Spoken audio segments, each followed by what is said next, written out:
Bismillahirrahmanirrahim. Assalamualaikum warahmatullahi wabarakatuh. Apa kabar anak-anak? Bapak harap kalian sehat, tetap sehat, dan yang terpenting semangat kalian terus bertambah. Jangan pernah bosan untuk terus belajar. Anak-anak, untuk pembelajaran jarak jauh mata pelajaran sejarah minat, Bapak akan sampaikan melalui video seperti ini. Kemudian silahkan kalian tonton, kalian simak, kalian pahami, dan kalian catat segala penjelasan Bapak yang penting dari video tersebut. Bapak tidak akan menggunakan Zoom, Bapak tidak akan menggunakan aplikasi-aplikasi online secara langsung yang Bapak khawatirkan materi pembelajaran itu tidak akan sampai ke kalian semua. Dan Bapak berpikir melalui video ini kalian bisa menyaksikan kapanpun dan dimanapun kalian bisa lihat penjelasan yang Bapak berikan. Itu kalau mengenai pembelajaran kita. Nah baik, materi sejarah minat, ada beberapa materi yang belum Bapak sampaikan ke kalian. Di dua pertemuan sebelumnya Bapak sudah sampaikan dua peradaban India dan peradaban Mesopotamia. Nah hari ini kita akan membahas peradaban lembah Sungai Nil yang berada di Mesir. Anak-anak, banyak peneliti pada zaman sekarang yang heran, kagum, kok bisa masyarakat Mesir membuat hal-hal seperti itu. Bahkan masih ada beberapa hal yang belum terungkap dari misteri peradaban lembah Sungai Nil yang berada di Mesir. Secara regional, peradaban lembah Sungai Nil lebih tua ketimbang peradaban Mesopotamia. Dari peradaban Mesopotamia banyak mempengaruhi hasil-hasil kebudayaan yang ada di peradaban Sungai Nil. Artinya, masyarakat Mesir banyak mengadopsi, banyak mengambil ilmu pengetahuan dari peradaban sebelumnya, peradaban Mesopotamia. Kemudian, kalau secara etimologis, secara bahasa, Mesir itu sendiri dalam bahasa Arab yang berarti sebuah negara yang besar dengan berbagai hasil kebudayaan. Kalau dalam bahasa Inggris, Mesir itu disebut sebagai Egypt yang berarti negara yang megah, negara yang besar. Kalau dalam bahasa Yunani, Mesir itu disebut sebagai sebuah kuil atau Amarna Hikaptah. Orang Yunani menyebutnya seperti itu. Mesir adalah negara kuil yang penuh dengan kesucian di dalamnya. Atau bangsa asli Mesir. Bangsa asli Mesir disebut dengan bangsa Kemet. Bangsa Kemet menyebut negara Mesir sebagai negara hitam. Mengapa negara hitam? Karena mereka menyebut Mesir adalah negara yang subur, negara yang sangat membantu rakyatnya dalam untuk hidup. Mereka menyebutnya dengan negara hitam. Negara yang menyuburkan, negara yang memberi humus, subur, dan kehidupan bagi rakyat Mesir. Selanjutnya, secara geografis, peradaban Mesir kuno ini berada di timur laut Afrika. Sebelum ada pemukiman pertama rakyat penduduk di Mesir, di lembah Sungai Nil ini, faktanya wilayah Nil ini tidak dapat ditinggali, tidak dapat dihuni. Secara keseluruhan lembah Sungai Nil itu tidak bisa ditinggali oleh manusia. Kurang lebih sepanjang Sungai Nil ini sekitar 6.400 km. Membentuk dua sungai besar yang ada di wilayah Mesir. Mereka menyebutnya Nil Biru yang terletak di wilayah Ethiopia dan Nil Putih yang berada di wilayah Uganda. Nah, mengapa lembah Sungai Nil ini tidak bisa ditinggali oleh manusia, tidak bisa hidup oleh manusia pada dulunya? Hampir setiap tahun wilayah lembah Sungai Nil ini membasahi hujan di pegunungan selatan. Sampai pada akhirnya hujan tersebut mengakibatkan air yang mengalir deras di sepanjang Sungai Nil. Sungai Nil seperti terendam berbentuk lautan. Manusia tidak bisa hidup di sana dan pada akhirnya lembah Sungai Nil tidak bisa berpenghuni. Apa yang barusan Bapak sampaikan itu adalah ucapan tulisan dari bapak sejarawan dunia yang dikenal dengan nama Herodotus. Herodotus menuliskan peristiwa sejarah tentang keadaan Mesir yang berada di lembah Sungai Nil. Seperti itulah katanya bahwa lembah Sungai Nil tidak bisa ditinggali oleh manusia karena hampir setiap tahun wilayah ini sering banjir. Selanjutnya, bagaimana wilayah Mesir bisa membuat sebuah peradaban, Pak? Bagaimana wilayah Mesir bisa dihuni oleh manusia? Nah, 3 abad kemudian, keadaan bumi berangsur-angsur mulai berubah. Curah hujan yang sangat tinggi pada saat itu mulai berkurang. Pada akhirnya, wilayah lembah Sungai Nil mulai didatangi oleh pengungsi-pengungsi. Nah, diduga pengungsi-pengungsi inilah yang merupakan penduduk atau bangsa asli dari negara Mesir. Mereka menyebutnya sebagai bangsa Kemet. Perlahan-lahan wilayah Mesir mulai didatangi oleh pengungsi-pengungsi yang hidup di lembah Sungai Nil. Bagaimana Pak cara mereka mengatasi banjir tahunan tadi? Walaupun hujan masih terus ada, mereka tetap berpikir cara mereka mengatasi banjir tahunan itu sama seperti banjir yang ada di Jakarta, hampir-hampir samalah seperti itu. Apa yang mereka lakukan? Yang pertama, mereka melakukan penggalian tempat penampungan air. Mereka buat galian, kemudian air itu akan tertampung di dalam galian tersebut. Kemudian yang kedua, mereka membuat saluran air. Kalau yang kita kenal sekarang saluran air itu seperti kanal, dan itu sudah mereka pikirkan untuk mencegah, mengantisipasi terjadinya banjir. Kemudian yang ketiga, apa yang mereka lakukan lagi Pak?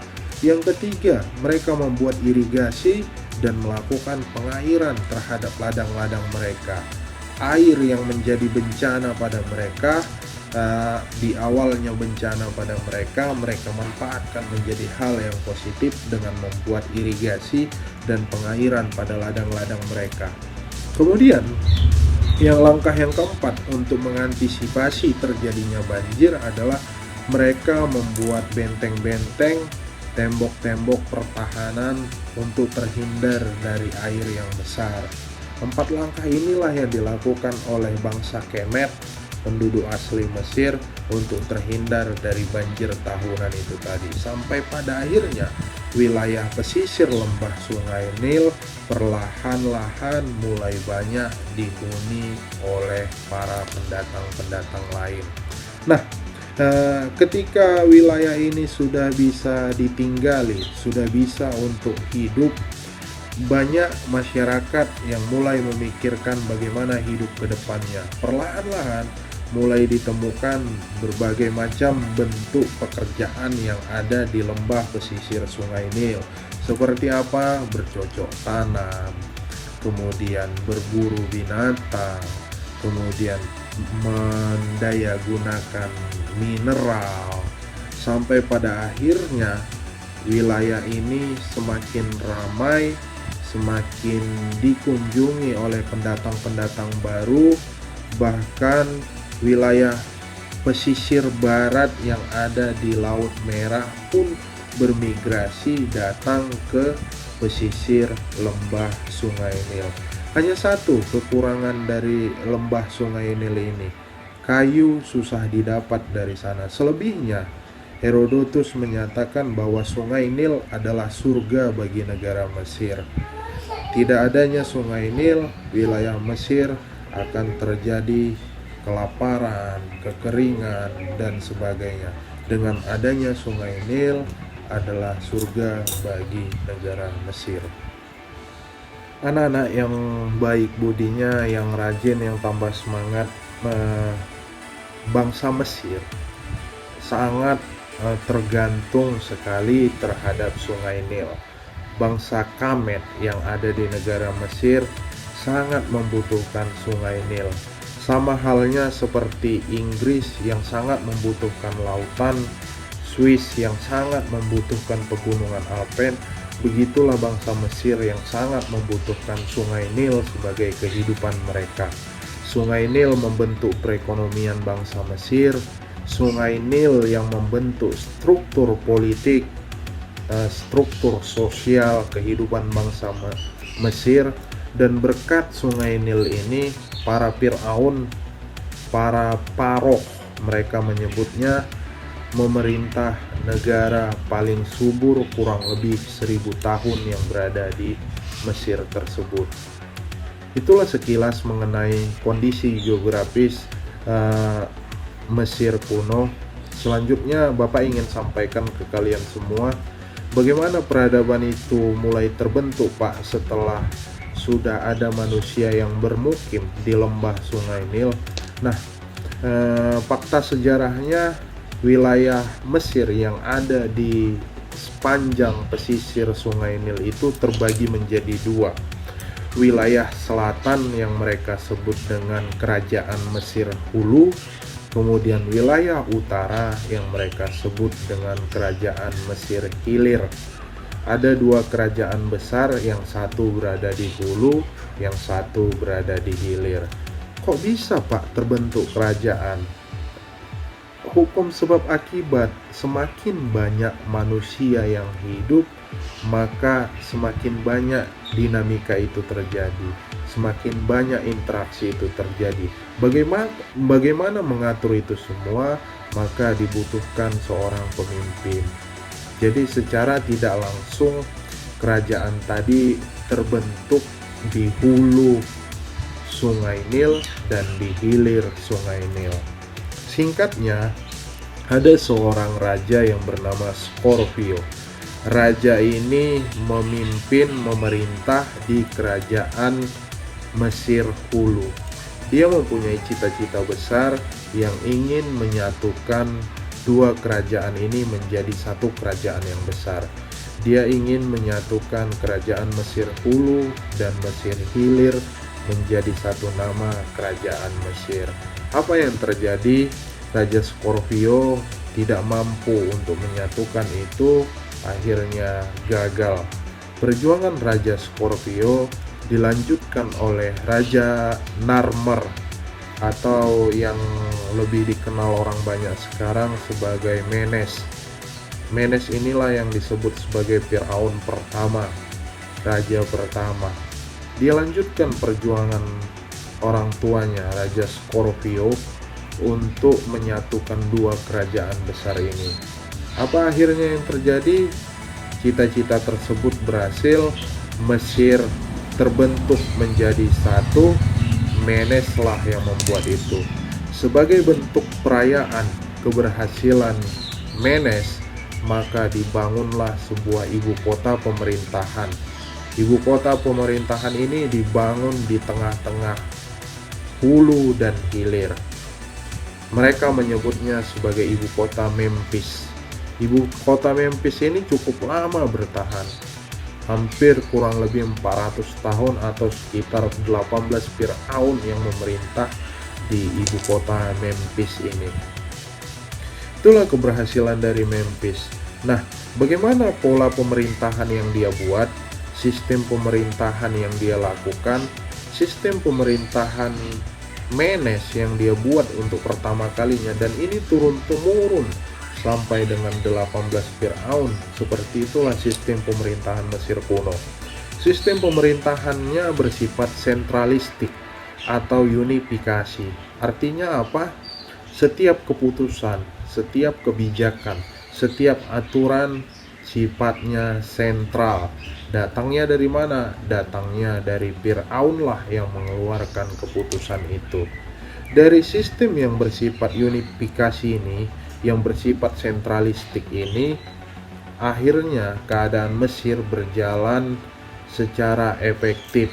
Sumber daya alam melimpah, perekonomian yang berjalan sangat baik, pembangunan kota berjalan, pekerjaan rakyat yang semakin berbagai macam, menandakan bahwa Fir'aun tersebut berhasil menjalankan sistem pemerintahan tersebut. Secara umum, sistem kerajaan yang dibangun pada masa Mesir kuno bersifat stabil, berjalan sebagaimana mestinya dan tidak ada hambatan. Ketidakstabilan yang sangat terasa dan berdampak bagi kehidupan rakyat itu muncul pada masa periode menengah kerajaan.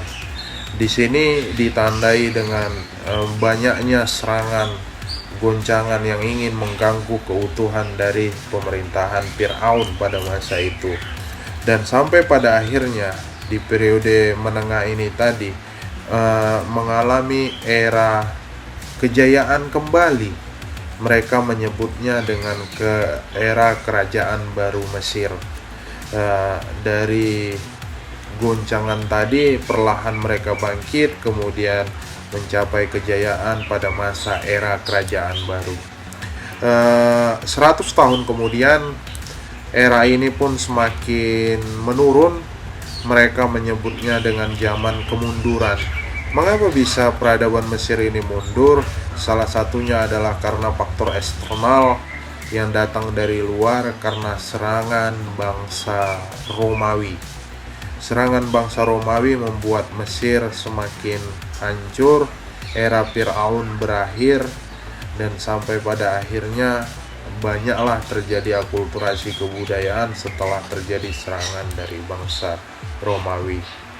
Nah, anak-anak, secara umum yang diingat dari peradaban Mesir kuno ini adalah keseimbangan yang terjadi antara manusia dengan sumber daya alam itu tadi. Yang tercatat adalah sistem irigasi yang mereka bangun secara teratur dan sangat maju dari zamannya. Kemudian pendayagunaan mineral yang mereka bawa dari lembah Sungai Nil, perkembangan sistem tulisan dan sastra. Sistem tulisan yang muncul di Mesir kuno ini merupakan cikal bakal bentuk alfabet pada masa sekarang. Apa sistem tulisan di Mesir kuno? Mereka menyebutnya dengan tulisan hieroglif. Hieroglif merupakan bentuk cikal bakal adanya alfabet pada masa sekarang. Apalagi yang perlu kita ingat dari Mesir kuno ini? Organisasi proyek yang kolektif. Mereka bekerja sama untuk membangun daerahnya, bukan secara sendiri, bukan secara individu, tapi melalui kontrol Fir'aun. Mereka bekerja secara kolektif untuk mengembangkan daerahnya. Selanjutnya, yang cukup diingat dari peradaban Mesir kuno ini adalah sistem perdagangannya. Banyak ditemukan orang-orang Mesir yang mulai membangun konsolidasi perdagangan, kerjasama perdagangan di wilayah Afrika Timur, Afrika Tengah, Laut Mediterania, dan seterusnya dan seterusnya. Sistem perdagangan inilah yang menjadi contoh bagi daerah-daerah lain untuk mengikuti peradaban Mesir kuno. Dan yang terakhir adalah sistem militer. Militer yang kuat, militer yang handal dengan segala strategi yang diterapkan pada masa Fir'aun membuat peradaban Mesir kuno cukup diingat sampai sekarang. Selanjutnya yang akan Bapak sampaikan ke kalian, yang akan Bapak bahas ke kalian dari tadi disebut tapi belum dijelaskan adalah konsep Fir'aun pada bangsa Mesir. Orang-orang Mesir menyebut rajanya adalah sebagai Fir'aun. Fir'aun adalah jelmaan Tuhan. Apa yang diinginkan, maka itulah yang harus diikuti oleh rakyatnya. Dalam bahasa Mesir, Fir'aun disebut sebagai Faro. Fir'aun merupakan raja atau pemimpin absolut dari bangsa Mesir kuno. Nah, ketika Fir'aun hidup, mereka sering menyebutnya sebagai Dewa Horus. Apa Dewa Horus ini? Dewa kehidupan bagi bangsa Mesir. Bagaimana Pak ketika Fir'aun mati, padahal dia disebut sebagai dewa kehidupan?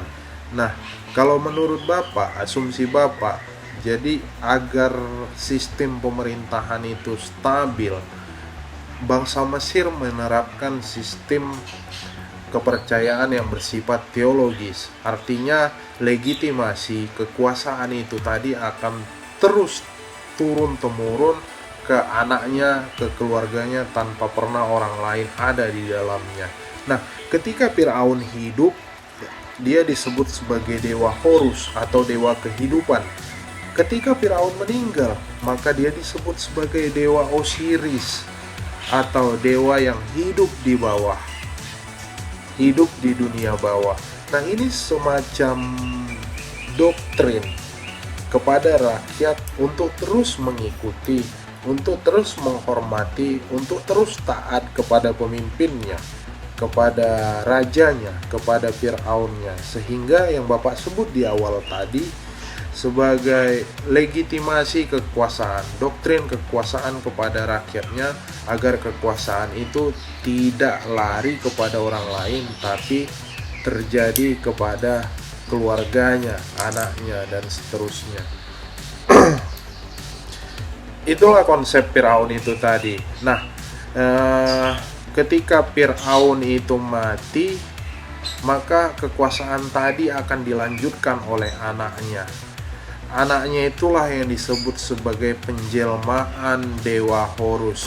Firaun yang sebelumnya disebut dengan dewa Osiris karena sudah meninggal. Nah, sebagai penjelmaan dewa Horus, anaknya tadi berhak atas kekuasaan ayahnya sebagai seorang Firaun. Bukan hanya sebatas kekuasaan pemerintahan saja, tapi dalam hal biologis, anaknya tersebut berhak mendapatkan apa yang pernah ayahnya dapatkan, apa yang pernah Firaun dapatkan sebelumnya. Misal begini bahasa sederhananya, Firaun sebelumnya meninggalkan seorang istri, maka kekuasaannya akan digantikan oleh anaknya menjadi seorang Firaun. Kenapa digantikan? Karena dia adalah jelmaan dari dewa Horus. Nah, anaknya yang menjadi Firaun itu tadi berhak menikahi istri dari ayahnya. Nauzubillahi min dzalik. Dalam Islam ini tidak dibolehkan, tetapi ketika di masa Firaun ini terjadi, bukan hanya istrinya, saudaranya, anaknya berhak untuk dinikahi Firaun tersebut. Mengapa seperti itu? Karena anaknya adalah penjelmaan dari dewa Horus, dewa kehidupan. Bangsa Mesir percaya hal ini. Bangsa Mesir percaya terhadap doktrin politik ini, sehingga kekuasaan Paroh itu tadi tidak kemana-mana, tetap tersebar di dalam lingkungan keluarga. Selanjutnya yang akan Bapak bahas kepada kalian adalah mumi dan tradisi kematian atau tradisi pemakaman pada bangsa Mesir kuno. Bagi orang Mesir, hidup di akhirat, hidup setelah mati sama dengan hidup badani. Bukan penggantian berbentuk rohani, tapi hidup badani adalah hidup di akhirat, hidup setelah mati. Jiwa meninggalkan badan saat mati, tapi berharap jiwa itu kembali pada badan tadi. Dan oleh karena itu, orang Mesir sangat ingin mengekalkan kehidupan mereka demi dirinya sesudah mati. Mereka sangat ingin kekal dan tidak ingin mati di dunia dan memprioritaskan kehidupan di akhirat. Nah, apa yang terjadi ketika Firaun mati? Ketika Firaun mati, itu fakta sejarahnya pada dinasti pertama Firaun, mereka mulai mengenal sistem pemakaman dengan cara mumi. Orang-orang Mesir sama sekali belum pernah melakukan ini. Jadi sistem mumi itu adalah sistem pengawetan seluruh anggota badan kemudian dimakamkan. Inilah yang mereka sebut dengan pemumian. Mereka percaya jasad yang utuh akan membuat jiwa mereka akan terus utuh. Nah, setelah pemumian dilaksanakan, setelah pemumian dilakukan, mumi dimasukkan ke dalam piramida. Di dalam piramida ini ada makam Firaun. Dimakamkan juga Firaun tersebut bersama barang-barang kesayangannya, barang-barang yang dulu pernah sering dia gunakan ketika hidup. Itulah proses pemakaman pada masa bangsa Mesir kuno. Nah, faktanya hanya Firaun yang boleh melakukan ini pada masa dinasti awal. Firaunlah yang berhak untuk hidup di alam akhirat nanti. Tidak ada siapapun kecuali Firaun yang berhak hidup di akhirat. Hanya Firaun. Dan itu terjadi pada masa dinasti awal. 11 abad kemudian, pada masa era kerajaan baru, prosesi pemakaman ini mulai berubah. Rakyat pun berhak untuk hidup di akhirat. Rakyat pun berhak, semua orang pun berhak untuk melakukan prosesi pemakaman. Akibatnya, tradisi ini semakin banyak dan harganya pun semakin tinggi, semakin mahal. Faktanya, biaya prosesi pemakaman, pemumian yang terjadi di Mesir pada masa kerajaan baru lebih mahal biaya pemakaman itu tadi ketimbang biaya make up dandanan mereka selama seumur hidup. Itulah yang terjadi. Biaya ini melebihi kebutuhan mereka selama seumur hidup. Biaya ini melebihi biaya merias diri mereka selama seumur hidup. Akibatnya, tidak semua orang bisa melakukan tradisi pemumian dan tradisi pemakaman yang ada di bangsa Mesir kuno ini tadi. Selanjutnya yang akan Bapak bahas ke kalian adalah proyek monumental besar yang dilakukan oleh Firaun. Kalau pada zaman sekarang proyek monumental besar itu banyak bisa kita saksikan. Tapi pada masa Mesir kuno, satu-satunya proyek monumental besar pada masa Firaun adalah proyek pembangunan piramida. Kapan ini mulai dibangun? Sekitar tahun 2630 Masehi. Disinilah pertama kali pembangunan piramida dilakukan.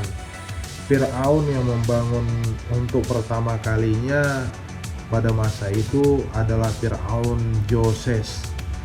Pembangunan piramida merupakan makam dari Firaun yang mengidentikan sebuah kesakralan, sebuah penghormatan, sebuah upaya untuk mengkultuskan bahwa Firaunlah yang paling terhormat. Nah, pada masa Firaun Joses, pembangunan piramida itu lengkap dengan pembangunan kota yang ada di sekeliling piramida tersebut. Kota lengkap ini mereka sebut sebagai nekropolis. Nekropolis inilah yang mengidentikan bahwa arwahnya akan terus hidup di sekitar piramida tersebut. Pada masa Joses, pembangunan piramida itu ketinggiannya mencapai 70 meter.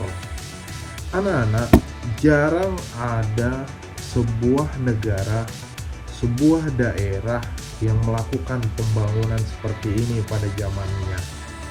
Pembangunan piramida dilakukan oleh para pekerja yang terorganisir, laki-laki yang kuat, negara yang besar, daerah yang besar, pantas membuat sebuah pembangunan monumental ini. Artinya, Mesir pada saat itu sudah mencapai tingkat kemajuan yang di atas.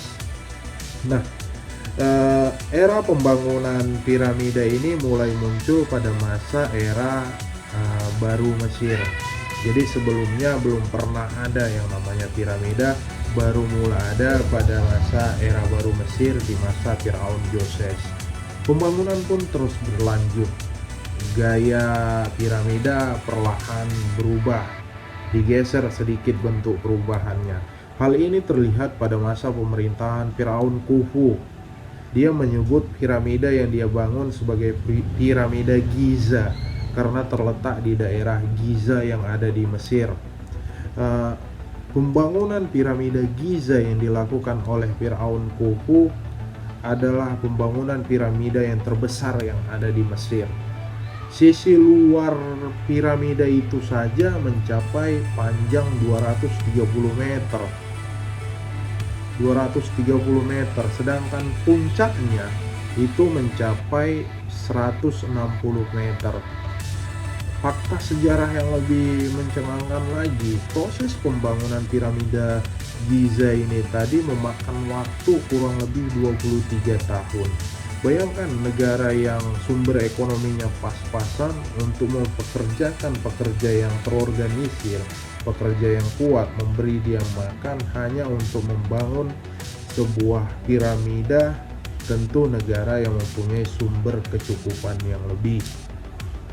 Nah, selain itu, yang dulunya piramida itu dibangun sebagai sumber kesakralan untuk penghormatan terhadap Firaun, pada masa Firaun Khufu ini, piramida itu bukan lagi sebagai sumber kesakralan, tapi sebagai sumber kekuasaan, melambangkan bahwa Firaun tersebut besar, hebat, jaya pada masanya. Pembangunan proyek monumental selanjutnya dilanjutkan kembali oleh anaknya Khufu, namanya Firaun Khafre.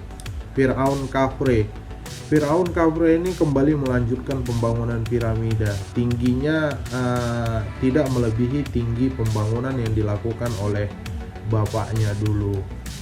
Itulah sekilas tentang penjelasan terkait piramida. Selebihnya bisa kalian baca atau cari tahu dari informasi manapun. Selanjutnya, hal yang perlu diperjelas lagi adalah terkait patung Sphinx. Patung Sphinx mulai ada pada masa pemerintahan Firaun Khafre. Firaun Khafre adalah anak dari Firaun Khufu. Nah, patung Sphinx ini terlihat misterius.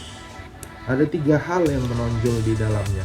Yang pertama, sebagian wajahnya tampak seperti singa, sebagian lagi tampak seperti elang, sebagian lagi berwajah manusia. Belum terpecahkan misteri ini tadi. Siapa singa, siapa elang, siapa wajah itu tadi. Nah, masih diduga adanya patung Sphinx ini merupakan simbol kebesaran dari Firaun Khafre. Singa melambangkan, ini dugaan, singa itu melambangkan bahwa itu adalah matahari, bentuknya matahari. Kemudian elang itu menggambarkan dewa Horus, dewa kehidupan, sedangkan wajah manusia itu menggambarkan Firaunnya itu tadi. Hanya berupa dugaan dan belum diketahui apa sih Sphinx itu. Tapi yang pastinya dibangunnya Sphinx merupakan bentuk legitimasi simbol kekuasaan yang besar pada masa Firaun tersebut. Anak-anak, itu saja yang bisa Bapak sampaikan terkait penjelasan peradaban Mesir kuno. Bapak yakin masih banyak yang belum Bapak sampaikan. Ada beberapa informasi yang kurang lengkap. Selebihnya bisa kalian cari dari literatur apapun, buku-buku apapun, sumber internet apapun, silahkan kalian baca, pahami. Tidak mengerti apa yang Bapak sampaikan, silahkan kalian tanyakan ke Bapak langsung. Itu saja anak-anak. Tidak ada yang bisa merubah diri kalian ke arah yang lebih baik kecuali kalian sendiri. Bapak sendiri pun tidak akan bisa. Tetap belajar lebih rajin, lebih semangat. Mohon maaf atas segala hal yang Bapak sampaikan. Lebih dan kurang Bapak ucapkan terima kasih. Assalamualaikum warahmatullahi wabarakatuh.